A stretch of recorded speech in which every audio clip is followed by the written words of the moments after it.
ஆங்கிலம் படித்தவர்கள் வெட்கி தலைகுனிய வேண்டிய நாள் வெகு தொலைவில் இல்லை என அமித்ஷா கூறியது தொடர்பான வினாவுக்கு முகலாயர்கள் மற்றும் ஆங்கிலேயர்களுக்கு சேவை செய்ய அரபு, துருக்கி, ஆங்கிலம் ஆகிய மொழிகளை முதலில் கற்ற அமித்ஷா போன்ற 10 விழுக்காடு உயர் சாதியினர்தான் வெட்கி தலைகுனிய வேண்டும் என மறுபடி கொடுத்துள்ளார். 1200 துருக்கி இந்திய பகுதிக்குள்ள வந்தாங்க. இந்தியா அப்ப இப்படி இல்லை, ஆனா இந்திய பகுதிக்குள்ள ஆட்சிக்கு வந்தாங்க. துருக்கியை படிச்சது அவங்க தான் படிச்சாங்க, துருக்கி பாஷைய. அதுக்கப்புறம் முகல்ஸ் வந்தாங்க, அரப படிச்சது அவங்க தான் படிச்சாங்க. அந்த 10% தான் அந்த உயர் ஜாதியினர் தான். ஐயா அமித்ஷாவுடைய பார்ட் டைம் ஃபுல் டைம் அவங்களுடைய முன்னோர்கள் தான் அதையும் படிச்சாங்க. அதுக்கப்புறம் பிரிட்டிஷ்காரங்க வந்தாங்க, ஆங்கிலத்தை முதல்ல படிச்சதும் அவங்க தான் படிச்சாங்க. இவங்கெல்லாம் அந்த பாஷையை படிச்சு அவங்களுக்கு பணியாற்றாங்க. எடுபடியில இருந்து எல்லா பணியும் அவங்க தான் வாங்க.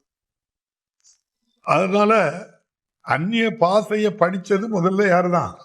அந்த 10% பேரு அவங்க தான் அதை படிச்சாங்க.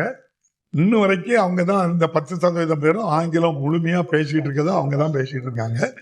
எப்ப பிரச்சனை வருதுன்னா 1835 லார்டு மெக்காலா பிரபு எல்லோரும் கல்வி கற்கலான்னு ஒரு சட்டம் போட்டாரு.